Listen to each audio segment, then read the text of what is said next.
and again I am here in front all of you for continuing my 30 expected question series। तो आज मैं 6th question से start करती हूँ। 6th question related है हमारा WTO से, वर्ल्ड ट्रेड ऑर्गेनाइजेशन। ये रहा क्वेश्चन आपके सामने। इसमें ये पूछा गया है चारों ऑप्शन में से WTO का मेन फंक्शन कौन सा है। तो मेन फंक्शन क्या है? Make trade related rules. मैं WTO के बारे में आपको कुछ मेन पॉइंट्स यहाँ पे बताना चाहती हूँ। WTO कब स्टार्ट हुआ? 1995 में। इसका हेडक्वार्टर बहुत इंपॉर्टेंट है। ये हेडक्वार्टर इसका कहाँ है? Geneva, Switzerland. ओके गाइस, अब आपको एक बात याद रखनी है, 1947 के अंदर गेट बना था, general agreement related with tariff and trade. उसको रिप्लेस कर WTO हमारे सामने आया था। WTO में क्या होता है? टैरिफ और नॉन टैरिफ दोनों बैरियर रिलेटेड होते हैं, लेकिन गेट में सिर्फ टैरिफ बैरियर रिलेटेड थे। ये इंटरनेशनल ट्रेड से के रिगार्डिंग सारे काम करता है। हर कंट्री में ये अलग अलग रूल्स मेंटेन करता है फॉर डूइंग इंटरनेशनल ट्रेड। तो so our correct option is make trade related rules. Now we move on our 7th question. Our 7th question is related with break even point। आपसे ये question पूछा गया है कि इन चार ऑप्शन में से ब्रेक इवन पॉइंट कहां पर हमें पाया जाता है, जहां पे टोटल कॉस्ट और टोटल रेवेन्यू क्या होते हैं? दोनों इक्वल होते हैं। ब्रेक इवन पॉइंट हमारा वो पॉइंट होता है जहां पर ना ही हमें प्रॉफिट होता है और ना ही हमें लॉस होता है। कोई भी ऑर्गेनाइजेशन हो, फॉर अर्निंग प्रॉफिट उसको अपनी सेल इस ब्रेक इवन पॉइंट से हमेशा ज्यादा करनी पड़ती है। तो ओके गाइस, 8th क्वेश्चन हमारा है ह्यूमन रिसोर्स मैनेजमेंट से रिलेटेड।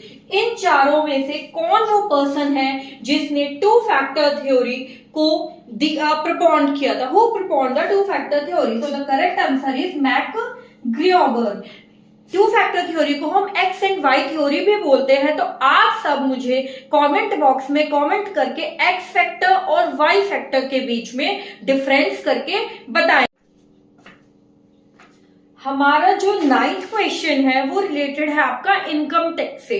आपको इसमें ट्रांसपोर्ट अलाउंस के बारे में पूछा गया है। क्वेश्चन को स्टार्ट करने से पहले मैं आपको थोड़ा सा ट्रांसपोर्ट अलाउंस के बारे में इंपॉर्टेंट बात बताना चाहती हूँ।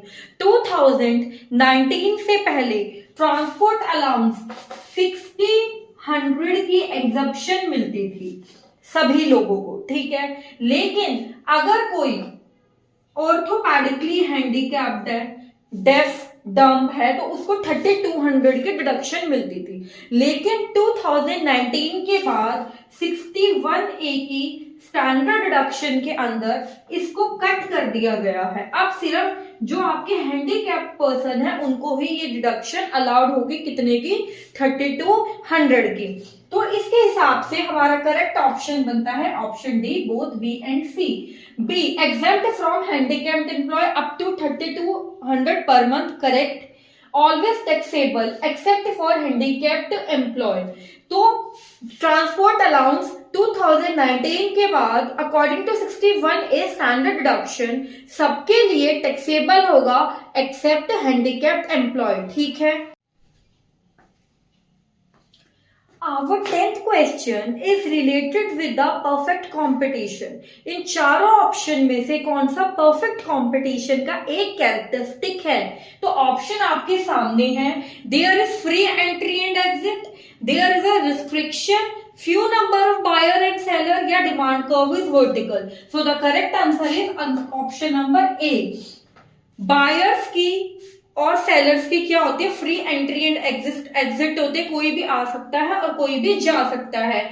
फ्यू नंबर ना होके there is a large number, और जो डिमांड कर्व होता है वो वर्टिकल ना होके demand curve is horizontal to x axis. ठीक है, hope you like my session, hope you like my question. अगर आपको कोई डाउट है, कोई आप मुझे एडवाइस करना चाहते हैं तो प्लीज मुझे कमेंट बॉक्स में कमेंट जरूर करें। Bye bye guys.